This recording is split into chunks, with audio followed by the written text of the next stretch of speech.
ঠেকানো যাচ্ছে না করোনা সংক্রমণের ঊর্ধ্বগতি।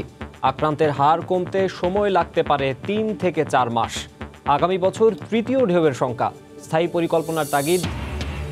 একটি সন্ত্রাসী দলের দখলে রাজধানীর ভাসানটেক, মানিকদি, মাটিকাটা এলাকা। চাঁদা ছাড়া হয় না নির্মাণ ও রাস্তার কাজ। টাকা না পেলে চালানো হয় গুলি, করা হয় জিম্মি। রিসোর্ট কাণ্ডের রেশ না কাটতে মামুনুল হকের আরেক প্রেমিকার সন্ধান পেল আইনশৃঙ্খলা বাহিনী। খোঁজ মিলছে না কথিত দ্বিতীয় স্ত্রীর, বড় ছেলের জিডি। চট্টগ্রামে হেলে পড়েছে ৫তলা ভবন। দুর্ঘটনা এড়াতে নিরাপদে সরিয়ে নেওয়া হয়েছে আশপাশের ৪০টি পরিবারকে। নির্মাণ ত্রুটি কারণ বলছে পুলিশ।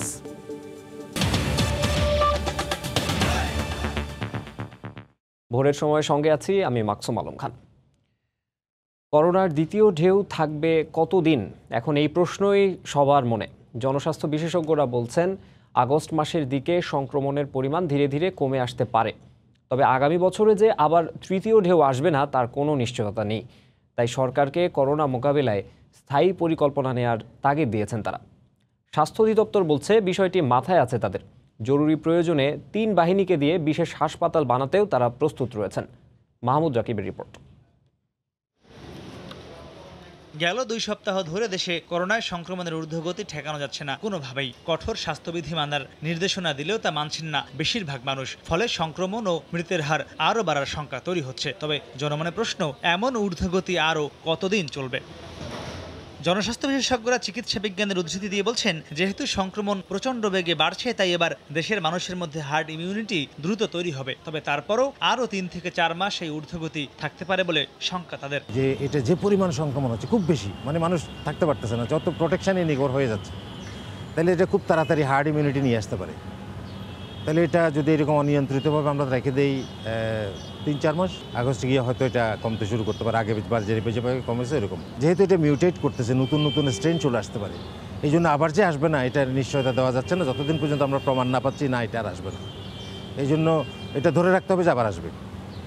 এটা ধরে রেখে আমার সব কর্মকাণ্ড পরিচালিত হতে হবে। স্বাস্থ্য অধিদপ্তর বলছে, ঊর্ধ্বগতির বিষয়টি মাথায় রেখে সরকার হাসপাতাল ও সিট সংখ্যা বাড়াতে ইতিমধ্যেই কাজ শুরু করেছে। এছাড়া বসুন্ধরা আইসোলেশন সেন্টারের মতো কোনো অস্থায়ী হাসপাতাল বা আইসোলেশন সেন্টার এবার আর তারা করবেন না। যেগুলি কোভিড ডেডিকেটেড ছিল সেগুলি কোভিড ডেডিকেটেড হিসেবে চালানোর জন্য, যেমন ঢাকা মহানগরীতে যেগুলিতে আছে এদেরকে আমরা কোভিড ডেডিকেটেড ঘোষণা করেছি। বঙ্গবন্ধুতে পার্সিয়াল, সরোয়ার্দী মেডিকেল কলেজে পার্সিয়াল, স্যার সলিমুল্লাহ মেডিকেল কলেজে আমরা 100 বেড তৈরি করতে বলেছি। কোভিড ঢাকা মেডিকেল কলেজে 50% আছে। যখন কোভিড প্রথম শুরু হয় তখন আমাদের বসুন্ধরা একটা আইসোলেশন সেন্টার তৈরি করেছিলাম। এখন আমরা ঠিক তদ্রুপ আরেকটা আমরা ঢাকা নর্থ সিটি কর্পোরেশন একটা মার্কেটে আমরা করতেছি। এটা পার্মানেন্ট একটা জিনিস হচ্ছে। হয়তো এটা পরবর্তীতে কোভিড চলে গেলেও আমরা এটা হসপিটাল হিসাবে চালাতে পারবো। যা কিছুই হোক না কেন স্থায়ী হোক। এটা কোভিড যুদ্ধের সময় আমাদের সেনাবাহিনী, আমাদের নৌবাহিনী, আমাদের বিমান বাহিনী তারা বিভিন্ন জায়গায় হাসপাতাল তৈরি করে। যদি সরকার ডিসিশন দেয় হয়তো তারা ওরকম করতে পারেন। তবে তারা বলছেন, যত উদ্যোগই নেওয়া হোক না কেন জনগণ সচেতন না হলে সংক্রমণ কোনোভাবেই কমানো যাবে না। মাহমুদ রাকিব, সময় সংবাদ, ঢাকা। বাঁচতে হলে দ্রুত কাটতে হবে করোনা ভাইরাস সংক্রমণের শেকল। এক্ষেত্রে জাতীয় পরামর্শক কমিটির পরামর্শ মেনে 2 সপ্তাহ লকডাউনে যাওয়ার উপর জোর দিচ্ছেন জনস্বাস্থ্য বিশেষজ্ঞরা। অর্থনীতিবিদরা মনে করছেন নামকা ওয়াস্তে নয়, লকডাউন হতে হবে সমন্বিত। এহসান জুয়েলের রিপোর্ট। করোনার দ্বিতীয় ঢেউয়ে টালমাটাল এখন অনেক কিছু। রেকর্ড ভাঙার প্রতিযোগিতায় প্রতিটি দিন যেন হাজির হচ্ছে আতঙ্ক নিয়ে। এরপরও হাট বাজার, পথঘাট কোথাও মানা হচ্ছে না স্বাস্থ্যবিধি। এমন অবহেলা দেখে বারবার সতর্ক করে আসছিলেন বিশেষজ্ঞরা, কিন্তু কেউ যেন কানে তোলা নেই। ফলশ্রুতিতে করোনা ভাইরাসের দাপট। এর মধ্যে কাগজে লকডাউনের শুরুতে 11 দফা নিষেধাজ্ঞা থাকলেও দূরপাল্লার বাস আর পর্যটন কেন্দ্র ছাড়া খোলা এখন সবই। প্রশ্ন উঠেছে তাই এই ধরনের লকডাউনের কার্যকারিতার। আমি বাসা থেকে বেরিয়ে এই পর্যন্ত এসে দেখেছি অনেকেরই মুখে মাস্ক নাই। যদি লকডাউন সম্পর্কে ধারণা থাকে তাহলে চিত্রটা এরকম হওয়ার কথা ছিল না। এটাই তো আমরা দেখতেছি না যে লকডাউনটা কোন জায়গায়, সব কাজ কাম সর্ব জায়গায় সবকিছু চলতেছে। এটা রাখা তো উচিত, না হলে তো আরো বেড়ে যাবে। এটা জাতীয় কারিগরি পরামর্শক কমিটির সভায় মতামত এসেছে অন্তত 2 সপ্তাহ যাতে পূর্ণ লকডাউন দেওয়া হয়। সংক্রমণ প্রবণ 6টি জেলায় সেটা জোরালো করার বিকল্প দেখছেন না বিশেষজ্ঞরা। এই সংক্রমণ সংক্রমণ ঘন অঞ্চলগুলোতে কঠোর লকডাউন অথবা প্রয়োজনে কারফিউ এগুলি জারি করে হলেও সংক্রমণটাকে একটা দ্রুত চমৎকার একটা নিয়ন্ত্রণের মধ্যে আনতে হবে। একদিকে জীবন, অন্যদিকে কর্মসংস্থান। সকলেই মানছেন এই মুহূর্তে সবচেয়ে গুরুত্বপূর্ণ বিষয় হলো সংক্রমণের শিকল ভেঙে দেয়া। শুধুমাত্র ব্যক্তিগতভাবে স্বাস্থ্যবিধি মানতে বাধ্য করাই একমাত্র সমাধান, নাকি অর্থনীতিতে ছাড় দিয়ে প্রাতিষ্ঠানিকভাবে সেটাকে কার্যকর করা উচিত? এ নিয়ে কাটছে না দ্বিধা। উন্নত বিশ্ব যেটা পারছে লম্বা সময়ের লকডাউন দিয়ে মানুষকে হেল্প করে যাচ্ছে, সেটার ক্ষেত্রে আমাদের অর্থনৈতিক সক্ষমতায় সমস্যা আছে। কারণ হচ্ছে আমাদের বিপুল সংখ্যক দরিদ্র জনগোষ্ঠী। দীর্ঘ লকডাউন দিলে কার্ভ করা সম্ভব, কিন্তু দীর্ঘ লকডাউন দিয়ে অর্থনৈতিক বিপর্যয় এনে আরেক ধরনের জীবিকার হুমকি আমরা এবং জীবনের হুমকি আমরা তৈরি করব কিনা সেটা আমাদের ভাবতে হবে। নতুন লকডাউনে অর্থনৈতিক কর্মকাণ্ডের উপর কতটা নিষেধাজ্ঞা থাকবে সেটি জানা যাবে রোববার বিকেলে মন্ত্রিপরিষদ বিভাগের জরুরি বৈঠকের পর। ইহসান জুয়েল, সময় সংবাদ, ঢাকা। দেশে চলমান টিকাদান কর্মসূচি দক্ষিণ আফ্রিকা থেকে আসা করোনা পুরোপুরি ঠেকাতে না পারলেও আক্রান্তদের জটিলতা ও মৃত্যুর হার কমাতে কাজ করছে।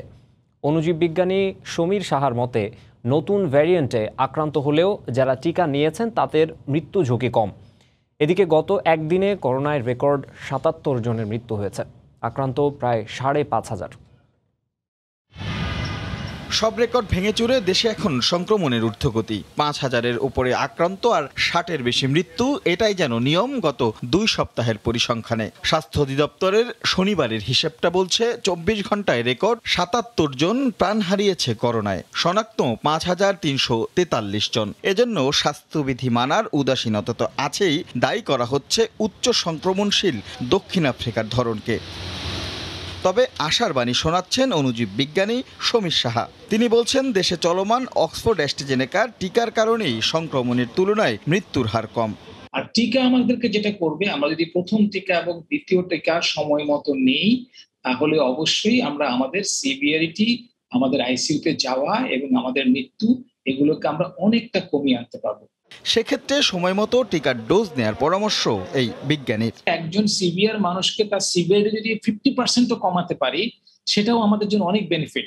তার যদি আইসিইউ যা 50% কমাতে পারে, তাহলে হয়তো তার আইসিইউ যাওয়াটা লাগবে না, আরেকজনের জন্য আইসিইউটা খোলা হবে, তাই না?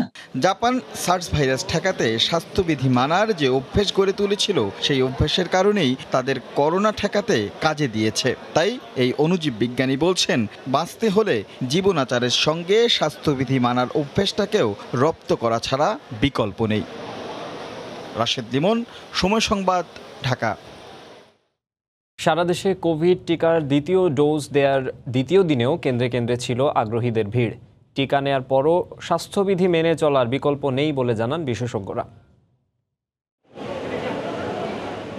সাপ্তাহিক ছুটির কারণে একদিন বিরতির পর শনিবার আবারও সরগরম কোভিড টিকাদান কেন্দ্রগুলো। দ্বিতীয় ডোজ ভ্যাকসিন প্রয়োগের দ্বিতীয় দিন কেন্দ্রে কেন্দ্রে ভিড় করেন আগ্রহীরা। তবে কোভিড সংক্রমণের ঊর্ধ্বগতির মধ্যেও অনেক টিকাদান কেন্দ্রেই উপেক্ষিত সামাজিক দূরত্ব। ৮ সপ্তাহ ব্যবধানে দ্বিতীয় ডোজ নেওয়ার পর কোভিড থেকে সুরক্ষার ব্যাপারে আশাবাদী টিকাগ্রহীতারা। তবে করোনার নতুন নতুন ধরনের কারণে টিকা নেওয়ার পরও সাবধানী অনেকে। সেকেন্ড ডোজ দিতে পেরে আরও আনন্দিত, কারণ এটা কিছুটা হলেও তো আমাদের প্রতিরোধ ক্ষমতা বাড়বে, সুরক্ষা দিতে পারে। তারপরেও স্বাস্থ্যবিধি মেনে চলতে হবে। ১৪০টা কান্ট্রি এখন পর্যন্ত ভ্যাকসিন পায়নি, সেখানে আমি প্রথম ডোজ পাওয়ার পরে দ্বিতীয় ডোজও দিয়েছি। এদিন টিকাগ্রহীতার তালিকায় ছিলেন সরকারের মন্ত্রী, রাষ্ট্রের গুরুত্বপূর্ণ ব্যক্তি আর বিশিষ্টজনরাও। এদিকে ২ ডোজ টিকা নেওয়ার পরও স্বাস্থ্যবিধি মেনে চলার তাগিদ বিশেষজ্ঞদের। আর টিকার কোনো সংকট হবে না বলে জানান সংশ্লিষ্টরা। আমাদের রোগের মাত্রাটা কম্পারেটিভলি আগের চাইতে অনেক কম হবে, আমাদের স্বাস্থ্যবিধি মানতেই হবে। এই মাসের মধ্যেই আরেকটি নতুন চালান আসবে। ভ্যাকসিন যারা এখনো নেন নাই তাড়াতাড়ি ভ্যাকসিন নিয়ে নিন, ভ্যাকসিনের কোনো সংকট হবে না। ভারতের উপহার আর সেরাম ইনস্টিটিউট থেকে কেনা দুয়ে মিলে দেশে টিকে এসেছে ১,৩ লাখ ডোজ। এর মধ্যে প্রথম ডোজ নিয়েছেন প্রায় ৫৬ লাখ মানুষ। ফারুক ভিয়া, রবিন, সময় সংবাদ, ঢাকা। করোনা মোকাবিলায় বিএনপির দেয়া সর্বদলীয় মতামত গ্রহণের প্রস্তাব নাকচ করে আওয়ামী লীগ সাধারণ সম্পাদক ওবায়দুল কাদের বলেছেন, করোনা কোনো রাজনৈতিক সমস্যা নয়। এ বিষয়ে গঠিত জাতীয় পরামর্শ কমিটি ও জনস্বাস্থ্য বিশেষজ্ঞদের পরামর্শের ভিত্তিতেই সিদ্ধান্ত গ্রহণ করছে সরকার। করোনা নিয়ে মিথ্যাচার না করে বিএনপিকে জনগণের পাশে দাঁড়ানোর আহ্বান জানান তিনি। শনিবার সকালে সরকারি বাসভবনে ব্রিফিংকালে তিনি এই আহ্বান জানান। করোনার টিকা নিয়েও তারা অপরাজনীতি করছে। এখন লকডাউন নিয়ে নানান অপপ্রচার উস্কানি দিচ্ছে। সর্বদলীয় মতামত গ্রহণের কথা বলছে বিএনপি। আগেও তারা সর্বদলীয় কমিটির কথা বলেছিল। এখানে সর্বদলীয় বিষয় হচ্ছে জনস্বাস্থ্য বিষয়ক বিশেষজ্ঞদের মতামতই বেশি জরুরি। করোনা নিয়ে রাজনীতি না করে জনগণের পাশে দাঁড়ান। এদিকে সরকারের ব্যর্থতা ও উদাসীনতার কারণেই করোনার প্রকোপ বেড়ে গেছে বলে মন্তব্য করেছেন বিএনপি মহাসচিব মির্জা ফখরুল ইসলাম আলমগীর। শনিবার বিকেলে জেএসডি আয়োজিত এক ভার্চুয়াল সভায় তিনি আরও বলেন, করোনার শুরু থেকেই সরকার কোনো কার্যকরী ব্যবস্থা গ্রহণ না করায় জনগণের জীবন এখন বিপন্ন। গত বছর থেকে যখন এটা আপনার আগ্রাসন শুরু হয়, করোনার আসে, তখন থেকে কিন্তু সরকার কোনো ইফেক্টিভ কার্যকরী কোনো ব্যবস্থা গ্রহণ করেনি। যার ফলে এইবার দ্বিতীয় ঢেউয়ে যে করোনা এসছে, এটা আজকে জনগণের জীবনকে সম্পূর্ণ বিপন্ন করে ফেলেছে, তাদের জীবিকা বিপন্ন করেছে। একদিকে বলছে লকডাউন দিচ্ছি, অন্যদিকে শপিং মল, দোকানপাট সব খুলে দিচ্ছে। অর্থাৎ তাদের যে উদাসীনতা, তাদের ব্যর্থতা, অযোগ্যতা, এই কারণে আজকে করোনা এই অবস্থায় গিয়ে পৌঁছেছে। চট্টগ্রামে গোয়ালপাড়া এলাকায় একটি 5তলা ভবন সামনের দিকে হেলে পড়েছে। খবর পেয়ে ঘটনাস্থলে ছুটে যান পুলিশ ও ফায়ার সার্ভিসের কর্মকর্তারা। দুর্ঘটনা এড়াতে ভবনটি সহ আশপাশের অন্তত 40টি পরিবারকে নিরাপদে সরিয়ে নেওয়া হয়। এই ঘটনায় আতঙ্কিত হয়ে পড়েন এলাকাবাসী। বিস্তারিত জানাচ্ছেন পার্থপ্রতিম বিশ্বাস। চট্টগ্রাম নগরীর গোয়ালপাড়া এলাকায় 25 বছর আগে নির্মাণ করা হয় কার্তিক ঘোষের 5তলা ভবন। সম্প্রতি নাজুক অবস্থার কারণে ভিত্তি সংস্কারের সময় শনিবার সন্ধ্যায় ভবনটি হেলে পড়ে। তাৎক্ষণিকভাবে বসবাসরত 5 পরিবার সহ পাশের একটি ভবন ও সামনের টিন শেডের অন্তত 40টি পরিবারকে সরিয়ে নেওয়া হয়। এই ঘটনায় আতঙ্কিত হয়ে পড়েন এলাকাবাসীও। ফাটল দেখা যাচ্ছে, আমরা ভাইজন নিয়ে বসলাম এটার কাজ করবো না, তৎক্ষণাৎ অফিস থেকে কাজ বন্ধ করে দিচ্ছে। এরা ফ্যামিলি থাকে, কোনো মানুষের ক্ষয়ক্ষতি কিছু হয়নি। আমরা আসি দেখতেছি যেভাবে আছে এভাবে রয়ে গেছে। নির্মাণ ত্রুটির কারণে ভবনটি হেলে পড়তে পারে বলে প্রাথমিকভাবে ধারণা করছে পুলিশ ও ফায়ার সার্ভিস।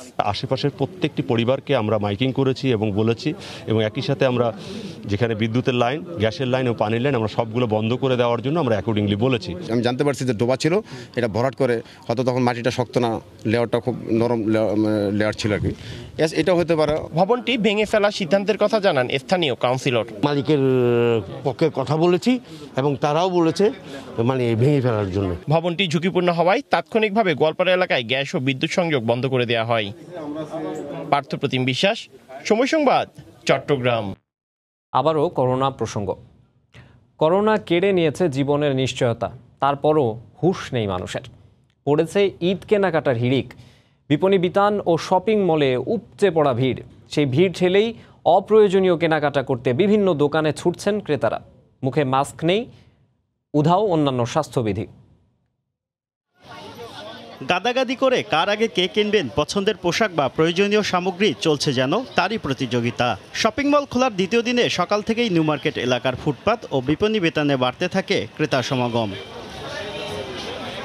সময় যত গড়িয়েছে ক্রেতার চাপে ভেঙে পড়েছে স্বাস্থ্যবিধি। মার্কেটের প্রবেশপথে জীবাণুনাশক টানেল থাকলেও তা ব্যবহারে চরম অনীহা দেখা যায় ক্রেতা দর্শনার্থীদের। আবার বিপণী বিতানের ভেতরে মাস্ক ছাড়া দেখা যায় বিক্রয় কর্মীদের। ক্রেতাদের অনেকেরই দাবি অনেকটা বাধ্য হয়ে এসেছেন কেনাকাটা করতে। লকডাউন আবার সরকার ঘোষণা দিয়েছে, এই জন্য বাচ্চাদের জন্য জামা কাপড় কিনতেছি। পয়লা বৈশাখ আসছে, আমাদের জন্য না অবশ্য, আমার প্রথম বাচ্চা তো সেজন্য আজ সুপার মার্কেটে যাই যে একটা বাচ্চার জন্য পছন্দ হলে একটা ড্রেস নিয়ে আসবো। আর তাড়াহুড়োভাবে কিছু নিয়ে নিচ্ছে যেটা খুব প্রয়োজন। লকডাউনে তো এখন এত কিছু কেনা সম্ভব না, অবসর আছি এই জন্য আসলাম, কিনলাম 2টা ফ্রক কিনলাম বাচ্চার জন্য। এই অবস্থায় করোনা সংক্রমণ রোধে 14 তারিখ থেকে সারা দেশে সর্বাত্মক লকডাউনের ঘোষণা দিয়েছে সরকার। এ নিয়ে মিশ্র প্রতিক্রিয়া দেখা গেল বিক্রেতাদের মধ্যে।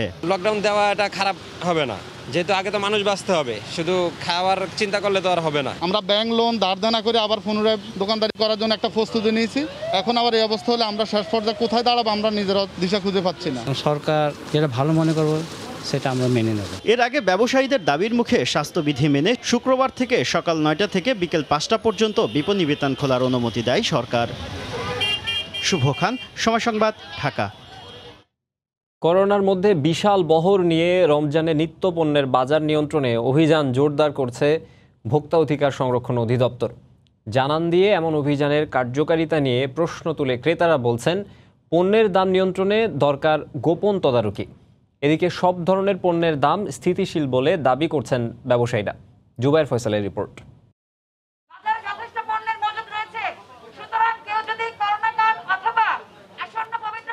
ঢাকঢোল পিটিয়ে বাজার তদারকির এই চিত্র কারওয়ান বাজারের। অভিযান চালাচ্ছে ভোক্তা অধিকার সংরক্ষণ অধিদপ্তর। পাইকারি চালের বাজার, অথচ কারো মূল্য তালিকা নেই, আবার কারো নেই মোকাম কিংবা মিলের ভাউচার। তাই স্বাভাবিকভাবেই গুনতে হচ্ছে জরিমানা। যদিও ব্যবসায়ীরা বলছেন বাজারে বাড়েনি কোনো পণ্যের দাম। এমন কোনো বাজার উদ্যোগই নাই যে আমরা 1 টাকার মাল 10 টাকা বিক্রি করি। বোর্ডের দিন তারিখ থাকে না, বা চালের দাম একটু 19-20 হলে ওইভাবে যাই সিদ্ধান্ত নিয়ে জরিমানা করে।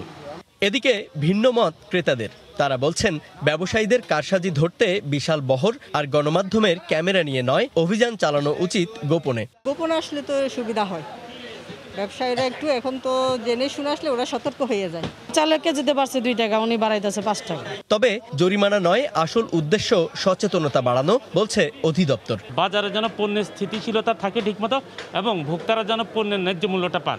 আমাদের সচিব মহোদয় এবং মহাপরিচালক মহোদয় কিন্তু বাজার তদারকিতে যাচ্ছে। চলতি অর্থ বছরে এখন পর্যন্ত 12,000 বার অভিযান চালিয়েছে অধিদপ্তর। পুরো রমজান মাস জুড়ে রাজধানীর খুচরা ও পাইকারি বাজারগুলোতে নজরদারি করবে 12টি টিম। জুবায়ের ফয়সাল, সময় সংবাদ, ঢাকা। এদিকে চট্টগ্রামেও গাদাগাদি করে বাজার করছেন মানুষজন।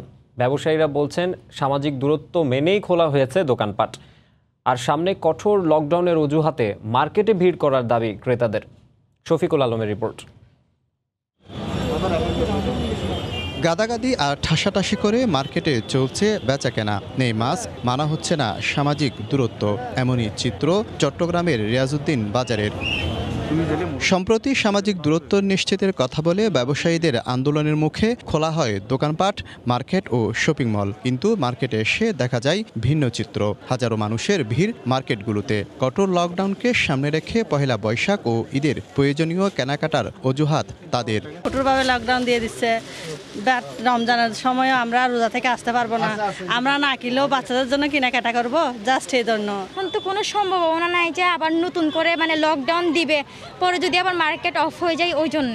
এদিকে ব্যবসায়ীরা বলছেন গত বছরও লকডাউনের কারণে ব্যবসা করতে না পারায় ক্ষতির মুখে পড়েছিলেন তারা। তাই এবার যতটুকু সম্ভব স্বাস্থ্যবিধি মেনে ব্যবসা করার চেষ্টা তাদের।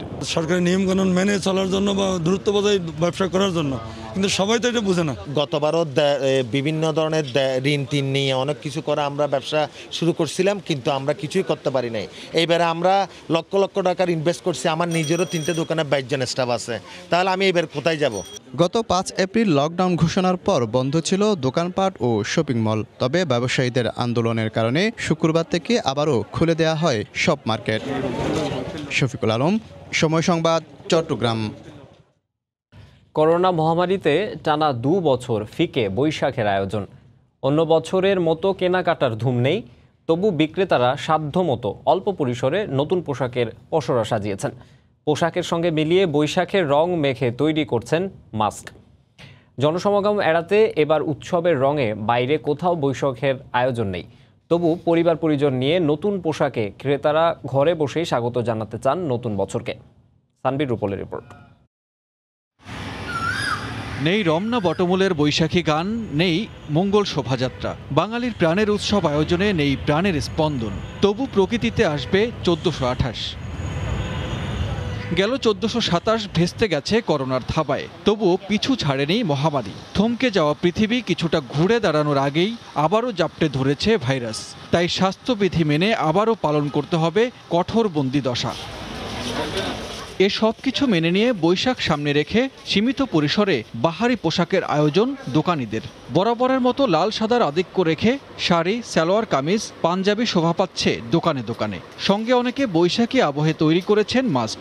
গেল বছরের অবিকৃত পণ্যের পাশাপাশি নতুন কিছু পণ্য নিয়ে বিক্রেতাদের নতুন বছরের এবারের আয়োজন। স্বাস্থ্যবিধি মেনে সকাল 10টা থেকে বিকাল 5টা পর্যন্ত চলছে বিকিকিনি। এবারও আমরা সামান্য কিছু ড্রেস আমরা করছি, কিন্তু আমরা কোনো কাস্টমার পাচ্ছি না। স্কুলগুলো কোনো প্রোগ্রামও নেই, যদি খোলা থাকতো তাহলে টুকটাক ধরনের ইয়ে হতো। সবাই একটা আতঙ্কের ভিতরে আছে যেমন, আর আমরা আছি মার্কেট খোলা রাখে না বন্ধ রাখে, এই ধরনের একটা অনিশ্চয়তা নিয়ে। বিভিন্ন বিপণী বিতান বা দোকানে যেসব ক্রেতা নতুন পোশাক বা গহনা কিনতে এসেছেন, পরিবার নিয়ে ঘরে বসেই তারা এবার পহেলা বৈশাখ পালন করতে চান। দুটো টি শার্ট কিনেছি আর পাঞ্জাবি দেখতেছি। পয়লা বৈশাখ তো আগে আসলে সবাই একসাথে আমরা বাইরে কাটাতাম ইউনিভার্সিটিতে, এখন তো আসলে এই সুযোগটা নাই, স্বাস্থ্যবিধি মেনেই এমনকি ঘরে থেকেই উৎসবটা পালন করতে হবে। আমরা ভালোভাবে সুস্থভাবে বাঁচতে চাই, কাটাতে চাই, পরের বৈশাখটা যাতে আমরা একটা করোনা মুক্ত পৃথিবী পাই। গেল বছরের খরা কাটিয়ে উঠতে এবার অনলাইনেও বৈশাখ উপলক্ষে পণ্য বিক্রি চলছে। বৈশাখ কেন্দ্রিক যে কেনাকাটার যে একটা ক্রেজ থাকে প্রতি বছর, সেটি এবছরে আমরা অনেক কম লক্ষ্য করছি। গত বছর মহামারীতে বৈশাখে ব্যবসায়ীদের ক্ষতি হয়েছে অন্তত 2000 কোটি টাকা। আবারও এসেছে বৈশাখ, আবারও বাংলা নববর্ষ। তবে এবারও বাংলা নববর্ষ এসেছে করোনা মহামারী আতঙ্ক নিয়ে। সব জরাজীর্ণতা কাটিয়ে নতুন বছরটি হয়ে উঠুক সুস্থ, স্বাভাবিক, সুন্দর, এই প্রত্যাশা সবার। সানবীর রূপল, সময় সংবাদ, ঢাকা। নির্ধারিত সময়ের দুদিন আগেই শেষ হচ্ছে এবারের অমর একুশে গ্রন্থমেলা। শনিবার এই তথ্য জানিয়েছেন সংস্কৃতি প্রতিমন্ত্রী KM খালিদ। বইমেলা 14 এপ্রিল শেষ হওয়ার কথা থাকলেও ওই দিন থেকে সর্বাত্মক লকডাউন শুরুর ঘোষণা আসায় নির্ধারিত সময়ের দুদিন আগেই বইমেলা শেষ করার সিদ্ধান্ত নিয়েছে সংস্কৃতি মন্ত্রণালয়। করোনা মহামারীর নানা বাধা পেরিয়ে গত 18 মার্চ থেকে শুরু হয় এবারের বইমেলা। শুরুতে বিকেল 3টা থেকে রাত 9টা পর্যন্ত বইমেলার সময়সূচি ধার্য করা হলেও করোনার প্রাদুর্ভাব বেড়ে যাওয়ায় মেলার সময় কমিয়ে সন্ধ্যা 6টায় শেষ করার সিদ্ধান্ত হয়। এরপর দেশ জুড়ে সরকার চলাচলে বিধিনিষেধ আরোপ করায় ফের বইমেলার সময়সূচিতে পরিবর্তন এনে বেলা 12টা থেকে বিকেল 5টা পর্যন্ত খোলা রাখার সিদ্ধান্ত হয়।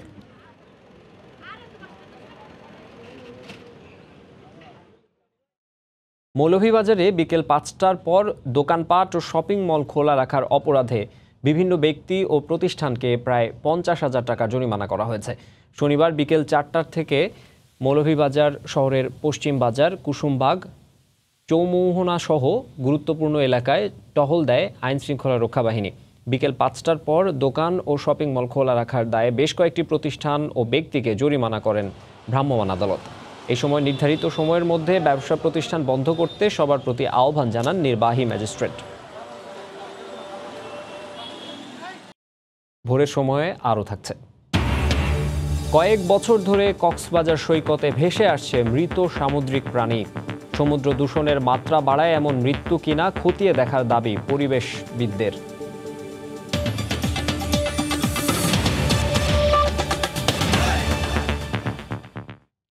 মহামারীর মধ্যেও পদ্মা সেতুর জাজিরা প্রান্তের রোড স্ল্যাব বসানো পুরোপুরি শেষ হয়েছে। মূল সেতুর 4.67 কিলোমিটার সড়ক এখন প্রস্তুত। নাসির উদ্দিন উজ্জ্বলের রিপোর্ট, ক্যামেরায় ছিলেন আবু সাইদ। মহামারী করোনার কঠোর বিধিনিষেধেও পদ্মা সেতুর কাজ চলছে পুরোদমে। সেতুর নিচতলা, উপরতলা, সংযোগ সেতু এবং নদী শাসনের কর্মযজ্ঞ চলছে সমান তালে।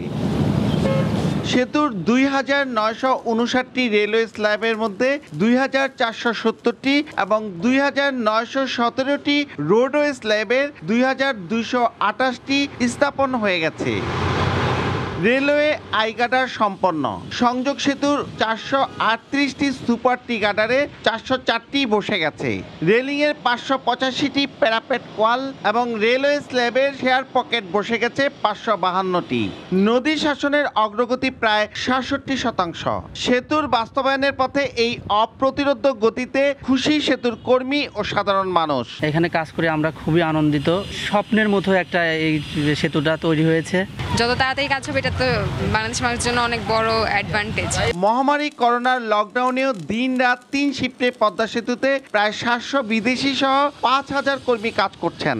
রোডওয়ে স্ল্যাব কমপ্লিট হয়ে গেছে, এখন দুই পাশে প্যারাপেট ওয়ালের কানেকশন হচ্ছে, আরও কিছু ছোটোখাটো কাজ সেগুলো চলতেছে।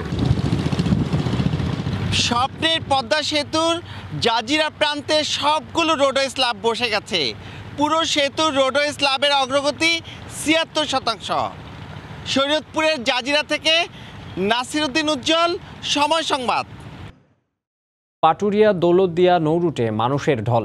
ফেরিতে গাদাগাদি করে পার হচ্ছেন মানুষ, মানা হচ্ছে না সামাজিক দূরত্ব। এই বিষয়ে বিস্তারিত জানবো। মানিকগঞ্জের পাটুরিয়া ফেরিঘাটে আছেন আমাদের সহকর্মী ইউসুফ আলী, সরাসরি চলে যাব তার কাছে। ইউসুফ। মাকসুম, তো পাটুরিয়া দৌলতদিয়া আসলে এটা আজকে যদি প্রথম সপ্তাহ যে এটা লকডাউন বা বিধিনিষেধের কথা বলি, আজকে শেষ দিন, সেই ক্ষেত্রে কিন্তু আজও আসলে এটা এই শেষ দিনে এটা আর সামনে আবার 14 তারিখ থেকে কিন্তু কঠিন বা কঠোর লকডাউনের ঘোষণায় মানুষ কিন্তু আবার বাড়ি ফিরতে শুরু করেছে। সেই ক্ষেত্রে এখন সকাল রয়েছে, সেই সকাল থেকে মানে অর্থাৎ ভোর থেকে কিন্তু পাটুরিয়া দৌলতদিয়া নৌরুটে এটা আস্তে আস্তে আবার আসলে একদম ঢল নামা শুরু হয়েছে। এই মুহূর্তে পাটুরিয়া দৌলতদিয়া নৌরুটে মোট 16টি ফেরি চলাচল করছে। সেই ক্ষেত্রে আসলে এই মুহূর্তে পাটুরিয়া ঘাটের 4 নম্বর ঘাটে ঢাকা নামার একটি ফেরি এইমাত্র এসে নোঙর করেছে। সেখানেও কিন্তু আসলে বেশ কমপক্ষে 2 শতাধিক যাত্রী রয়েছে এবং কমপক্ষে 30টি যানবাহন রয়েছে। অর্থাৎ যদি বলি শুধু আসলে ঢাকা থেকে মানুষের যে শুধু বাড়ি ফিরছে তাই নয়, আসলে সেই ক্ষেত্রে কিন্তু একদিকে তারা কিন্তু আবার ঢাকামুখীও কিছু লোক হচ্ছে। অনেকেই বলছে যে তাদের যে গন্তব্যে আসলে থাকার কথা বা দেশের বিভিন্ন স্থানে যারা চাকরি করে তারা কিন্তু তাদের নিজস্ব সুবিধার জন্যই কিন্তু তারা আসলে তারা ঘরে ফিরছে। বলছে যদি ওই 14 তারিখ থেকে কিন্তু যে লকডাউনটা হবে সেই লকডাউনে যদি তারা আটকা পড়ে অথবা তারা কর্ম হারাবে, যার কারণে তারা কিন্তু স্বজনদের সাথে থাকার জন্য এখন ঘাট পার হচ্ছে। তবে এই যে এখন যে ভিড়টি রয়েছে সেই ভিড়টির কথা যদি বলি, সামাজিক দূরত্বর কোনো বালাই এখানে কিছুই মাত্র নেই, লেশ মাত্র নেই। অর্থাৎ কেউ কিন্তু মাস্কই পরছে না। অন্যদিকে যে স্যানিটাইজার বা স্যানিটেশন ব্যবস্থা বা অন্যান্য যে ফেরিতে বা লঞ্চ যে ঘাট এলাকায় স্প্রে করার কথা কিছুই নেই। অর্থাৎ কর্তৃপক্ষের কথা যদি বলি, কর্তৃপক্ষও কিন্তু এখানে আসলে কোনো নজরদারি নাই। অর্থাৎ জেলা প্রশাসন, পুলিশ প্রশাসন, স্থানীয় প্রশাসন থেকে শুরু করে যারা এখানে রয়েছে আসলে কেউ কিন্তু এই যে বিধিনিষেধ তার কিন্তু কোনো কিছুই মানছে না। অন্যদিকে পাটুরিয়া দৌলতদিয়া নৌরুটে আসলে 5 শতাধিক বিআইডব্লিউটি এবং টিসি কর্মকর্তা রয়েছে। তারাও কিন্তু আসলে এই যে স্বাস্থ্যবিধি তা কিন্তু তারা কোনো তোয়াক্কাই করছে না। এখানে যে যারা রয়েছে অর্থাৎ যারা শ্রমিক রয়েছে, এই মুহূর্তের কথা যদি বলি, এই মুহূর্তে পাটুরিয়া দৌলতদিয়া নৌরুটে মোট 4 শতাধিক যানবাহন পারের অপেক্ষায় রয়েছে। সেই ক্ষেত্রে যারা শ্রমিক রয়েছে, শ্রমিকদের সাথে আমি কথাও বলেছি, তারা কিন্তু আসলে মাস্ক পরা তো দূরের কথা, স্বাস্থ্যবিধির আসলে কোনো তাদের ভিতরে একদম বালাই নেই। সব কিছু মিলিয়ে যে বলা চলে, প্রথম দফার যে আজকে 1 সপ্তাহের লকডাউন বা বিধিনিষেধ শেষ হয়ে গেছে, বিধি মানার যে প্রচলন তা কিন্তু আসলে মানুষ বা জনগণ বা শ্রমিক যাই বলি তারা কিন্তু আসলে একদম অমান্য করেছে এবং সেই ক্ষেত্রে একটা আঙ্গুল দিয়ে দেখাই দিয়েছে কিভাবে সংক্রমণটা বৃদ্ধি পেতে পারে। সেই ক্ষেত্রে গতকালও কিন্তু প্রত্যেক দিনই রেকর্ড প্রাপ্ত কিন্তু সেই আসলে সংক্রমণের মাত্রা বাড়ছে, মৃত্যুর মাত্রা বাড়ছে।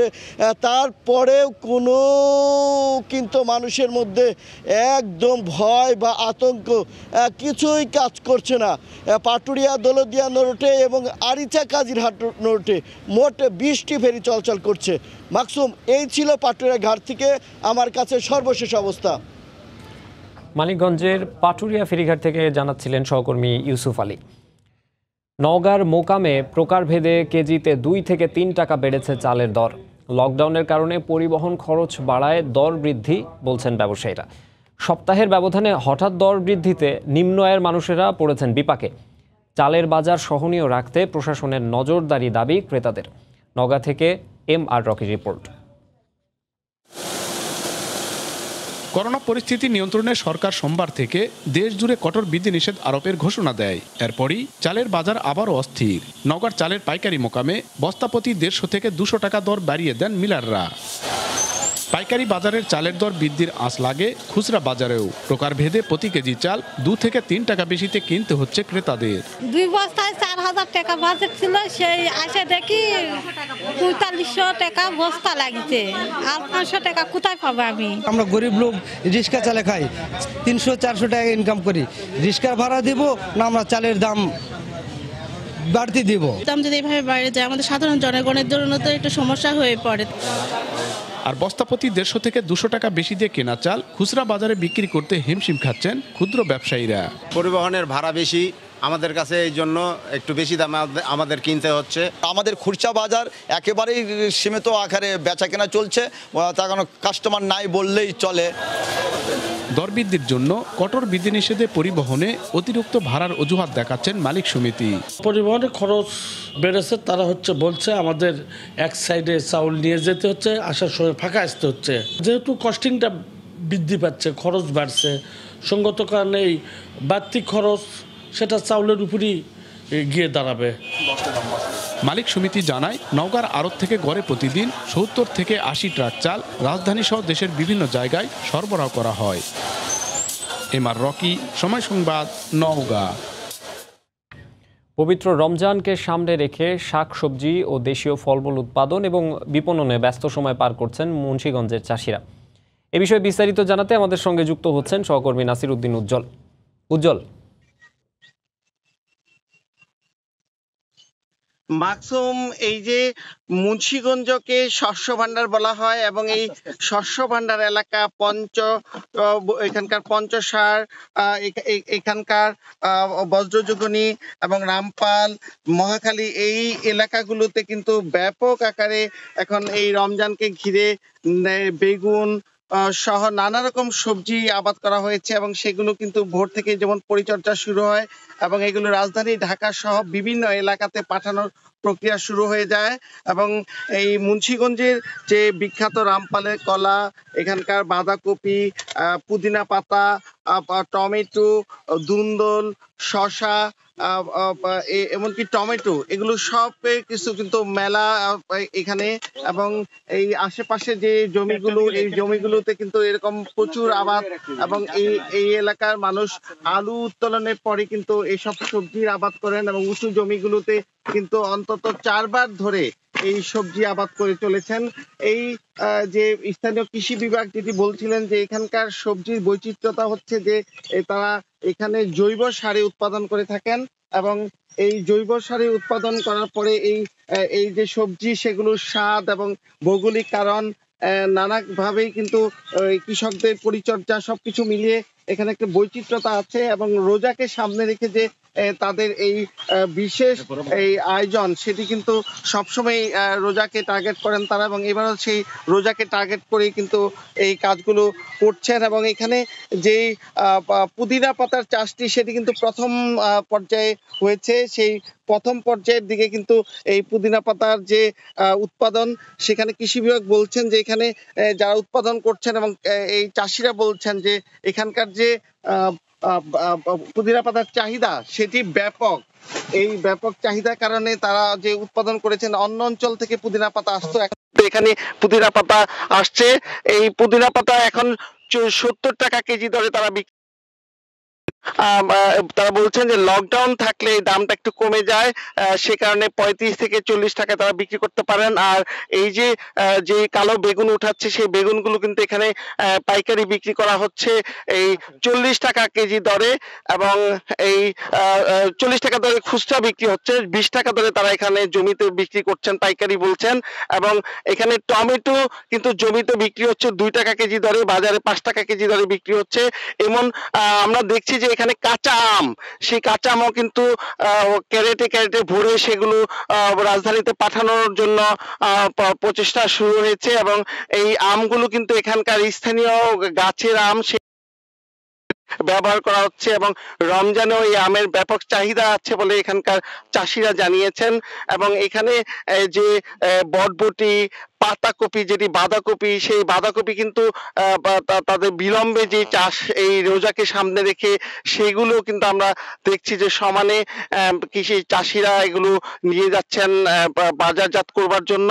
এবং এখানকার যে ডাঁটা, লাল শাক, কোনো কিছু সবজি যেন বাদ নেই, পুরো এলাকা জুড়ে কিন্তু এই চাষ এবং এই যে চাষাবাদ চলছে সেটি হচ্ছে যে এই একদিকে উৎপাদন উঠছে, আবার পাশে কিন্তু নতুন করে এখানে লতা খেতি চলছে, যেগুলো আলু উৎপাদনের পরে জমি খালি হয়েছে সেই জমিগুলোতে আমরা দেখছি যে সেগুলো ঝাঁকা তৈরি করা হচ্ছে এবং গাছগুলো উপর দিকে উঠতে শুরু করেছে। এবং পুরো এলাকা জুড়েই কিন্তু এই নতুন আবাদ শুরু হলে সেই সবজির উৎপাদন এখানে আরো ব্যাপকভাবে বেড়ে যাবে।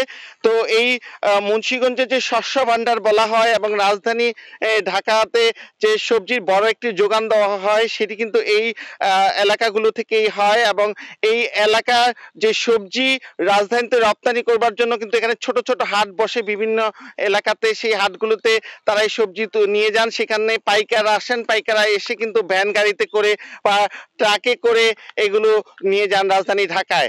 তো এই ছিল মুন্সিগঞ্জের এই সবজি এবং স্থানীয় ফলের সর্বশেষ। মাকসুম, রমজানকে সামনে রেখে আসলে মুন্সিগঞ্জের চাষিরা ব্যস্ত সময় পার করছেন, সেই খবর জানাতে আমাদের সঙ্গে যুক্ত হয়েছিলেন নাসির উদ্দিন উজ্জ্বল। ভোরের সময়ে আরও থাকছে। বগুড়ায় কোটি কোটি টাকা ব্যয়ে গৃহহীনদের জন্য ঘর নির্মাণ 2 বছর আগে শেষ হলেও নেই কোনো বাসিন্দা। দলিল হস্তান্তর না করায় এই অবস্থা, অভিযোগ জনপ্রতিনিধিদের।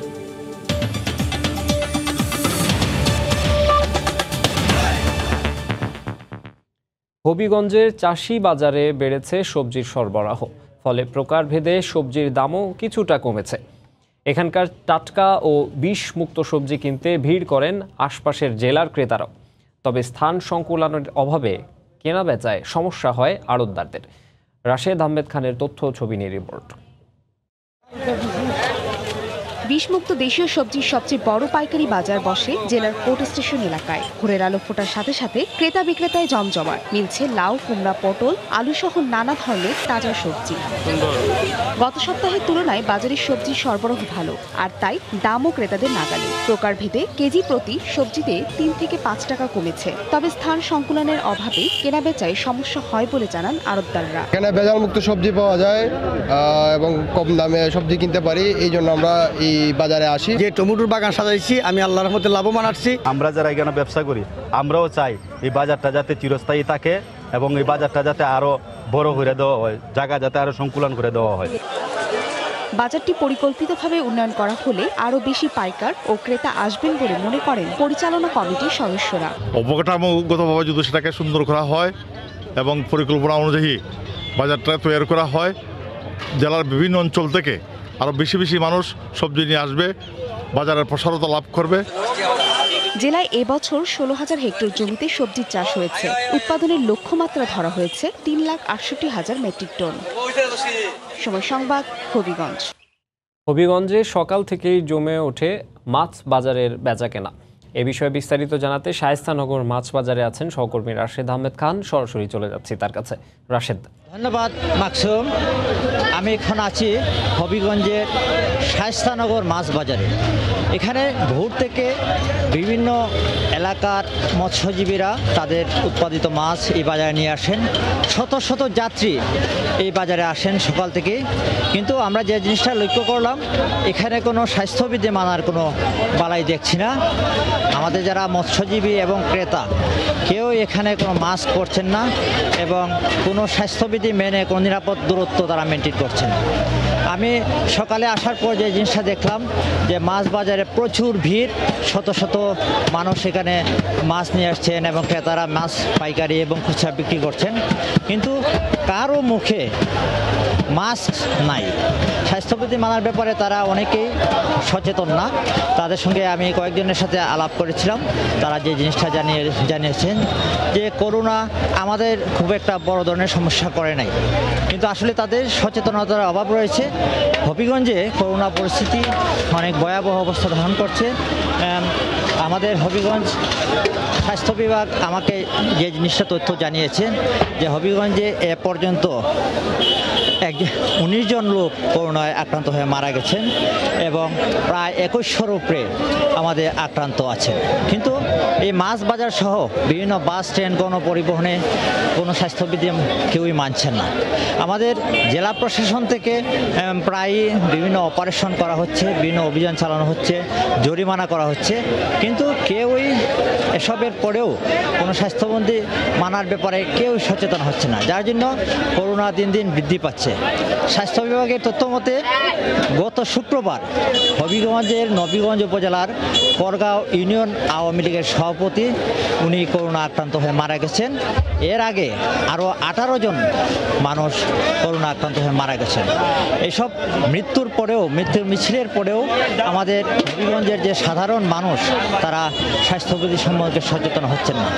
পাশাপাশি স্বাস্থ্য বিভাগ যে জিনিসটা আমাকে জানিয়েছে, সিভিল সার্জন মহোদয় আমাকে জানিয়েছেন যে আমাদের একে তো স্বাস্থ্যবিধি মানছেন না, অন্যদিকে টিকা নেওয়ার ব্যাপারেও অনেকের আগ্রহ নাই।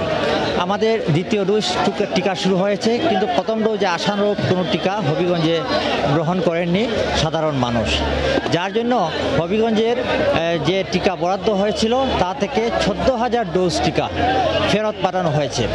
আমাদের এখানে শায়স্তানগর মাছ বাজারে ব্যবসায়ীর সাথে আমি কথা বলেছিলাম, তারা আমাকে জানিয়েছেন যে আমরা স্বাস্থ্যবিধি মানার ব্যাপারে যারা ক্রেতা বিক্রেতা আছে তাদেরকে আমরা সচেতন করেছি, কিন্তু মানুষ শুনছে না। কিন্তু প্রকৃতপক্ষে এখানে আসলে স্বাস্থ্যবিধি মানার ব্যাপারে আমি যতটুকু আমি ধারণা করেছি যে এখানে স্বাস্থ্যবিধি মানার ব্যাপারে কোনো করারূপ করা হয়নি, এখানে যাচ্ছে তাই চলছে। এই বাজারে আসলে বোঝা যায় না যে এখানে যে করোনা পরিস্থিতি আছে বা লকডাউন আছে। তো শায়স্তানগরে এখানে আসার পর আমার যে জিনিসটা মনে হয়েছে যে যেভাবে স্বাস্থ্যবিধি এখানে মানা হচ্ছে না, এছাড়াও শায়স্তানগরের বাজার সহ অন্যান্য বাজারেও স্বাস্থ্যবিধি মানার ব্যাপারে যে মানুষ অসচেতন, সেক্ষেত্রে হবিগঞ্জের করোনা পরিস্থিতি দিন দিন আরও ভয়াবহ আকার ধারণ করবে বলে অনেকে মনে করছে। তাই শায়স্তানগরের এই মাছের বাজারে করোনা পরিস্থিতি নিয়ে আমার কাছে ছিল সর্বশেষ। ধন্যবাদ। হবিগঞ্জের মাছ বাজার এবং সেখানে স্বাস্থ্যবিধি মানার ব্যাপারে মানুষের ক্রেতা বিক্রেতাদের উদাসীনতার ব্যাপারে জানাচ্ছিলেন রাশেদ আহমেদ খান। যাব পরের খবরে। গেল কয়েক বছর ধরে কক্সবাজার সমুদ্র সৈকতে ভেসে আসছে মৃত কাছিম, ডলফিন ও তিমি, কিন্তু জানা যায়নি এসব সামুদ্রিক প্রাণীর মৃত্যুর রহস্য। তবে গবেষকরা বলছেন সাগরে আঘাতপ্রাপ্ত হয়ে উপকূলে এসব মৃত সামুদ্রিক প্রাণী ভেসে আসছে। সমুদ্র দূষণের মাত্রা বাড়ায় সামুদ্রিক প্রাণীর মৃত্যুর কারণ কিনা খতিয়ে দেখার দাবি পরিবেশবাদীদের। সামুদ্রিক গবেষণা ইনস্টিটিউট বলছে কারণ অনুসন্ধানে কাজ চলছে। আরও জানাচ্ছেন সুজাউদ্দিন রুবেল। শুক্রবার হিমছড়ি সৈকতে ভেসে আসে বিশাল আকৃতির মৃত তিমি। পরদিন শনিবার ভেসে আসে আরও একটি মৃত তিমি, যাদের গায়ে ছিল আঘাতের চিহ্ন, ভাঙা ছিল হাড়ও। মৃত তিমির নমুনা সংগ্রহ করে বিভিন্ন সংস্থা ও গবেষকরা। মৃত্যুর কারণ হতে পারে জাহাজ বা বর্জ্য খেয়ে ফেলা বলে ধারণা তাদের। অনেক দিন আগে এটা মারা গিয়েছে, কিন্তু পিঠে বড় ধরনের আঘাত রয়েছে, হাড় দিয়েও কিন্তু ভাঙা আছে। 10-15 দিন আগে সাগরে কি হয়েছিল এটাও দেখা দরকার। বিপন্ন প্রজাতি, এরা মারা পড়লে আমাদের এনভায়রনমেন্টের যে ব্যাপক ক্ষতি নিয়ে আসবে। বারবার কক্সবাজার সৈকতে মৃত সামুদ্রিক প্রাণী ভেসে আসার ঘটনায় উদ্বিগ্ন পরিবেশবাদীরা। প্রচুর পরিমাণে ময়লা কিন্তু বর্ষা সিজনে ওয়াশ আউট হয়ে সমুদ্রে চলে আসতেছে। গত বছর আমরা দেখলাম, এই বছর আমরা দেখছি, তো আমাদের এই বিষয়ে আমরা কাজ করছি। সামুদ্রিক গবেষণা ইনস্টিটিউটের বৈজ্ঞানিক কর্মকর্তা জানান মৃত সামুদ্রিক প্রাণী ভেসে আসার কারণ অনুসন্ধানে কাজ করছেন তারা। সমুদ্র সম্পদ এবং সামুদ্রিক জীববৈচিত্র্য রক্ষায় অবশ্যই সমুদ্র কমিশন গঠন করা উচিত। সমুদ্রে কোনো পরিবেশ দূষণ হচ্ছে কিনা এই বিষয়টি খতিয়ে দেখা দরকার বলে আমরা মনে করি। মৃত তিমি দুটি বালিয়াড়িতে গর্ত করে চাপা দেয়া হয়েছে। পরে কঙ্কালগুলো সংগ্রহ করে জাদুঘরে সংরক্ষণ করা হবে বলে জানায় প্রশাসন। সাগরের নিরহ প্রাণী বলা হয়ে থাকে ডলফিন ও তিমিকে। এসব প্রাণী এখন দিন দিন হুমকির মুখে পড়েছে। তাই এসব প্রাণী সুরক্ষায় সরকারের পদক্ষেপ নেওয়ার দাবি জানিয়েছেন পরিবেশবাদীরা। সুজাউদ্দিন রুবেল, সময় সংবাদ, কক্সবাজার। বিশ্বজুড়ে করোনা পরিস্থিতির আরও অবনতি হয়েছে। একদিনে নতুন করে মারা গেছেন 11,000-এর বেশি মানুষ, আর আক্রান্ত হয়েছেন 7 লাখের বেশি। এদিনও সবচেয়ে বেশি মানুষ মারা গেছেন লাতিন আমেরিকান দেশ ব্রাজিলে। দেশটিতে গেল একদিনে করোনায় আক্রান্ত হয়ে মারা গেছেন অনেকে। এরপরের অবস্থানে আছে যুক্তরাষ্ট্র। এদিন দেশটিতে করোনায় মারা গেছেন অনেকেই। ইউরোপের দেশগুলোতেও করোনা পরিস্থিতির কোনো উন্নতি হয়নি। তুরস্কে আবারও একদিনে 50,000-এর বেশি মানুষ আক্রান্ত হয়েছেন। এশিয়ার দেশগুলোতেও বাড়ছে করোনার সংক্রমণ।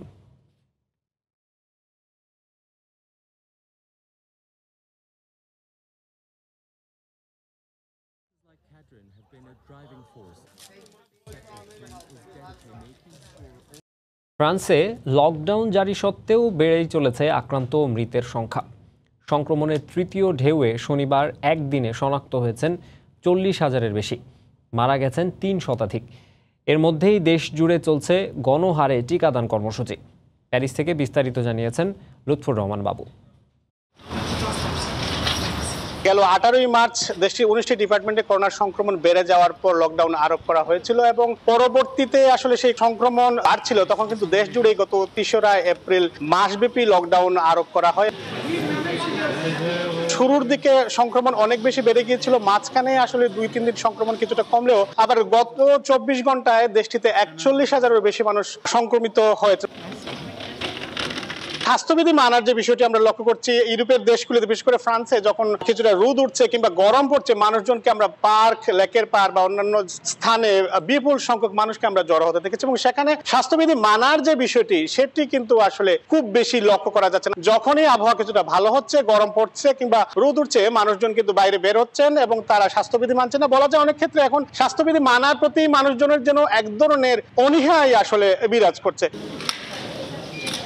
ভ্যাকসিন কার্যক্রমের বিষয়টি আগে সরকারের তরফ থেকে জানানো হয়েছিল যে এই মাস থেকে ভ্যাকসিন কার্যক্রমের গতি আরো বাড়ানো হবে। ইতিমধ্যে দেশটিতে প্রথম ডোজের করোনার ভ্যাকসিন নিয়েছেন 1 কোটিরও বেশি মানুষ, যা মোট জনসংখ্যার 15%। এবং দেশটির জাতীয় স্টেডিয়াম, স্টাড দে ফ্রান্স ও আরো অনেক বড় বড় স্থানগুলোতে ভ্যাকসিনের কেন্দ্র খোলা হয়েছে এবং মানুষজনকে সেখানে ভ্যাকসিন প্রদান করা হচ্ছে।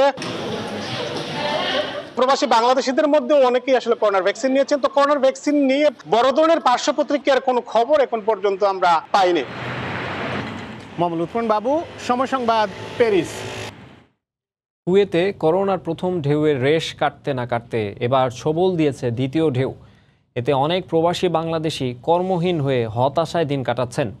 এর মধ্যেই একদিকে বিমান চলাচল বন্ধ থাকায় প্রবাসীরা যেমন দেশে যেতে পারছেন না, তেমনি ছুটিতে থাকা অভিবাসীরা কুয়েতে ফিরতে পারছেন না। এদিকে সেপ্টেম্বরের মধ্যে টিকা না নিলে প্রবাসীদের আকামা নবায়ন করা হবে না বলে জানানো হয়েছে। কুয়েত থেকে শরীফ মোহাম্মদ মিজানুর রহমানের তথ্য ও ছবিতে রিপোর্ট। সারা বিশ্বের মতো করোনার দ্বিতীয় ঢেউ বিপর্যস্ত কুয়েত। প্রতিদিনই বাড়ছে আক্রান্ত এবং মৃতের সংখ্যা। করোনার লাগাম টানতে হিমশিম খাচ্ছে স্থানীয় প্রশাসন। এ অবস্থায় দেশটিতে সন্ধ্যা 7টা থেকে ভোর 5টা পর্যন্ত রাত্রিকালীন কারফিউ বলবৎ রয়েছে।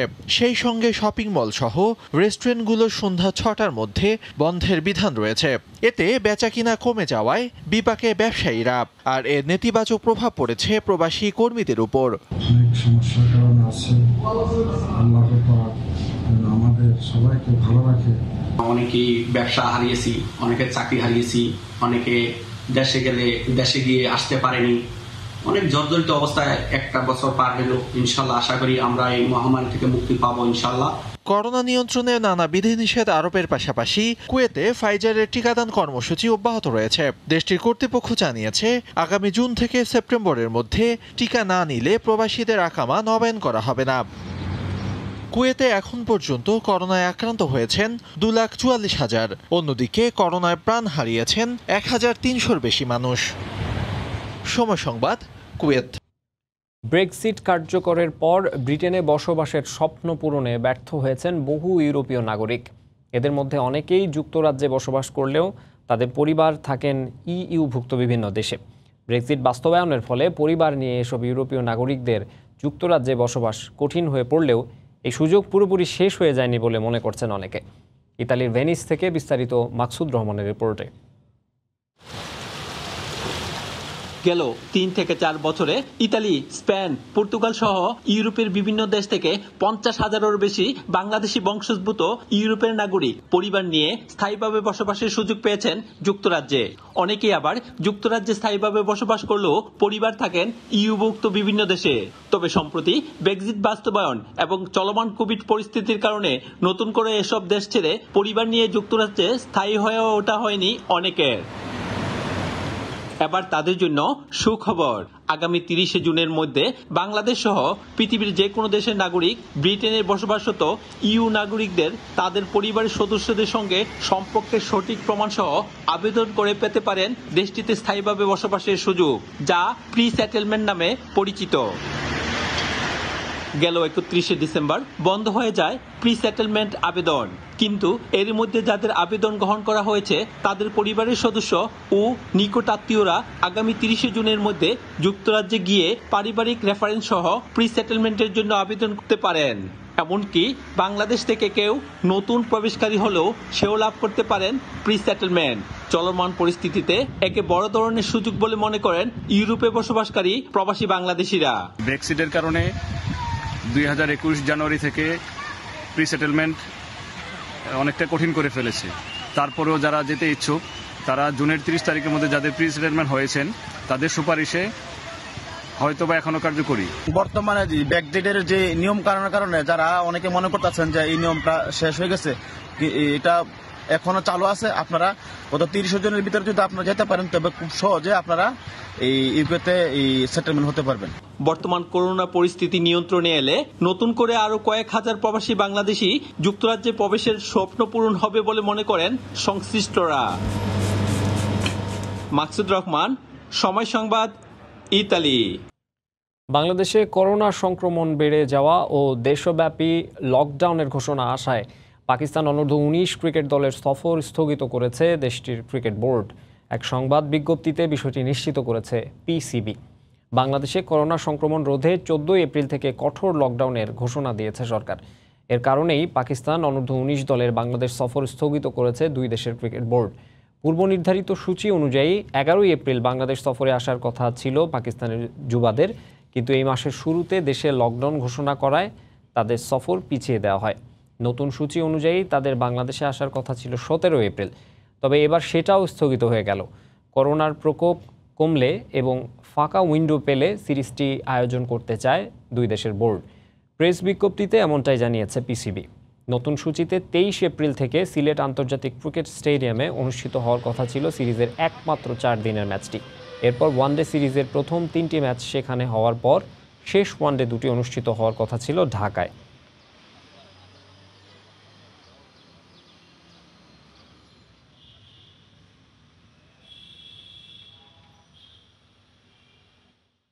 শনিবার করোনার দ্বিতীয় ডোজের ভ্যাকসিন নিয়েছেন ক্রিকেটাররা। রাজধানীর কুর্মিটোলা হাসপাতালে গতকাল সকালে ভ্যাকসিন নিতে যান কোচিং স্টাফরাও।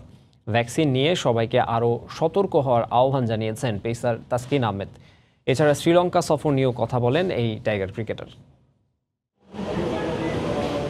দল যাবে শ্রীলঙ্কায় চার্টার্ড বিমানে, কিন্তু তার আগে প্রয়োজন কোভিড শিল্ড। তাই তো দেশব্যাপী চলা দ্বিতীয় ডোজের টিকা কর্মসূচিতে যোগ দিলেন ক্রিকেটাররা। ওশেনিয়াতে যাওয়ার আগে যারা দিয়েছিলেন প্রথম ডোজ, এবার তাদের দ্বিতীয় ধাপের পালা। কুর্মিটোলায় একে একে আসলেন সবাই। তামিম সৌম্য, সস্ত্রিক ছিলেন, তাইজুল মিঠুন, তাসকিন সাইফ, শরীফুল মিরাজ, নাইম মুগ্ধ, শান্ত রাহিরা। গতকাল রাতেই দেশে নেমে চলে আসেন রাসেল ডোমিঙ্গো, সাথে ছিলেন বাকি স্টাফরা। এরপর টিকা গ্রহণ শেষে দেশবাসীকেও টিকা নিতে আহ্বান জানালেন ক্রিকেটাররা। আমরা আজকে সেকেন্ড ডোজ দিলাম ভ্যাকসিনের। বাংলাদেশ ক্রিকেট বোর্ড এবং মাননীয় প্রধানমন্ত্রীকে অসংখ্য ধন্যবাদ যে এরকম সুন্দর প্রিভিলেজ দেওয়ার জন্য। আমাদের ভ্যাকসিন ডোজটা কমপ্লিট হয়ে গিয়েছে। আশা করছি যে আমাদের আশেপাশে যারা আছে তারাও, যেহেতু অনলাইনে ব্যবস্থা আছে, এই সুযোগটা যাতে কাজে লাগায় এবং সচেতন থাকে সবাই। মাঠের মানুষ যেখানেই যাক কথা তো বলতেই হয় ক্রিকেট নিয়ে, তাই তাসকিনকেও জানাতে হলো শ্রীলঙ্কা সফরের পরিকল্পনা। প্রিপারেশন ভালো, ওখানে যেও কিছুদিন পাবো, তো আশা করি ভালো কিছু হবে। আল্লাহ ভরসা, সবাই দোয়া করেন আল্লাহ যাতে আমাদের সুস্থ রাখে আর সেরাটা দেয়, তাহলে ভালো কিছু হবে। এদিকে করোনা আক্রান্ত হয়েছেন বিসিবির ক্রিকেট অপারেশনস চেয়ারম্যান এবং জাতীয় দলের সাবেক অধিনায়ক আকরাম খান। নিয়ন মোহাইমিন, সময় সংবাদ, ঢাকা। শ্রীলঙ্কা সফরে কোয়ারেন্টিন জটিলতার সমাধান হয়েছে। সফরে 3 দিন কোয়ারেন্টিনে থাকার পর অনুশীলন শুরু করতে পারবে বাংলাদেশ ক্রিকেট দল, এমনটাই নিশ্চিত করেছেন বিসিবির প্রধান নির্বাহী নিজাম উদ্দিন চৌধুরী সুজন। এছাড়াও তিনি জানান, এশিয়া কাপ আয়োজন নিয়ে শঙ্কা থাকলেও আসরে অংশ নেয়ার ব্যাপারে প্রস্তুত আছে টাইগাররা। আমাদের যেটা প্ল্যান রয়েছে, আমাদের প্রথম 3 দিন রুম কোয়ারেন্টাইন, তারপর প্র্যাকটিস চলবে, আর তারপর একটা উইদিন আমাদের টিমের মধ্যেই, আমাদের প্লেয়ারদের মধ্যেই একটা প্র্যাকটিস ম্যাচের আয়োজন করা হয়েছে। শ্রীলঙ্কাও বাংলাদেশে আসার প্রোগ্রাম রয়েছে। আমরা আশা করছি আগামী মিড মেতে শ্রীলঙ্কা 3টা ওয়ানডে ম্যাচ খেলার জন্য বাংলাদেশে আসবে। এশিয়া কাপটা যেহেতু এশিয়ান ক্রিকেট কাউন্সিল দেখছে, সো আমার মনে হয় যে Asian cricket council will be the right organization ওখান থেকে কথা বলাটা। আমরা বিইং এ মেম্বার, আমরা এটা বলতে পারি যে আমরা আমাদের প্রিপারেশন নিয়ে রেখেছি। যদি এশিয়া কাপের কোনো স্লট বা কিছু নির্ধারিত হয়, আমরা সেভাবে অংশগ্রহণ করব। পর্দা নামলো বঙ্গবন্ধু বাংলাদেশ গেমসের। শনিবার রাতে বঙ্গবন্ধু জাতীয় স্টেডিয়ামে নেভানো হয় নবম আসরের মশাল। ভিডিও কনফারেন্সে গেমসের সমাপ্তি ঘোষণা করেন অনুষ্ঠানের প্রধান অতিথি অর্থমন্ত্রী ম মোস্তফা কামাল। এছাড়া ভার্চুয়ালি বক্তব্য রাখেন সেনাপ্রধান ও বিওএর সভাপতি জেনারেল আজিজ আহমেদ। করোনা মহামারীতে বড় আয়োজন সম্ভব না হলেও রেকর্ডময় আসর নিয়ে সন্তুষ্ট বিওএ। এদিকে পদক জয়ীদের পরিচর্যায় ফেডারেশনগুলোকে আহ্বান জানিয়েছেন যুব ও ক্রীড়া প্রতিমন্ত্রী জাহিদ হাসান রাসেল। সমাপ্তি সবসময়ই আবেগময়, তবে সফল সমাপ্তিতে থাকে সুখানুভূতিও। বাংলাদেশ অলিম্পিক অ্যাসোসিয়েশন কর্মকর্তাদের এখন তেমন ভালো লাগা থাকতেই পারে। করোনা মহামারীর মাঝেই যে শেষ পর্যন্ত বঙ্গবন্ধু বাংলাদেশ গেমসের সফল আয়োজনে সক্ষম হলেন তারা। গেল 31 মার্চ বঙ্গবন্ধু শেখ মুজিবুর রহমানের জন্মস্থান টুঙ্গিপাড়া থেকে মশাল যাত্রা শুরু হয়। দেশের তারকা অ্যাথলিটদের হাত ঘুরে 1 এপ্রিল বঙ্গবন্ধু জাতীয় স্টেডিয়ামে যা প্রজ্বলন করা হয়। সেই মশাল নিভল বাংলাদেশের ক্রীড়ার প্রাণকেন্দ্রে। সমাপনী অনুষ্ঠানের লাল সবুজ আলো আছড়ে পড়ল শূন্য গ্যালারিতে। মহামারী না হলে যে গ্যালারিতে থাকত দর্শক, অংশগ্রহণকারী ক্রীড়াবিদদের পদচারণায় মুখর থাকত গেইটের লাল গালিচাটা। পূর্ণতা না পেলেও গেমস আয়োজনেই তৃপ্ত থাকতে চায় বিওএ। এই গেমটি দিয়ে এমন জায়গায় আসছিল যেখানে আমরা করতে পারবো কিনা সেরকম একটা সিচুয়েশন ছিল, এবং সেই জায়গায় উল্টা দিকে বাউন্স করে এই গেমটি এত সুন্দর সফলভাবে শেষ হয়েছে, সফলতার সাথে শেষ হয়েছে। One of the best game বাংলাদেশের ইতিহাস। নতুন নতুন রেকর্ডস হয়েছে, নতুন নতুন প্লেয়ারগুলো বেরিয়ে আসছে। যেগুলি আমাদের স্টার প্লেয়ার ছিল তাদেরকে বিট করে যারা অনেক নতুন প্লেয়াররা বেরিয়ে এসেছে, এবং এদেরকে আমরা ঠিকভাবে পরিচর্যা যদি করি, ভবিষ্যতে ইনশাল্লাহ এরাই আমাদের বাংলাদেশের সুনাম বয়ে নিয়ে আসবে। দেশের 29 ভেন্যুর 30 ডিসিপ্লিনে প্রায় 5,500 অ্যাথলিট অংশ নিয়েছিলেন, যেখানে আধিপত্য ছিল সার্ভিসেস দলগুলোর। গেমসের সব পদকজয়ীকে নিয়ে পরিকল্পনার কথা জানিয়েছেন ক্রীড়া প্রতিমন্ত্রী। এই খেলোয়াড়দেরকে আমাদেরকে ধরে রাখতে হবে, এবং তারা যাতে সারা বছর প্রশিক্ষণ পায়, তারা যাতে বিভিন্ন খেলাধুলায় অংশগ্রহণ করতে পারে, সেই পরিবেশটা আমাদেরকে তৈরি করতে হবে। আমি আশা করি এই ক্ষেত্রে আমাদের বিভিন্ন ফেডারেশনগুলো কাজ করবে।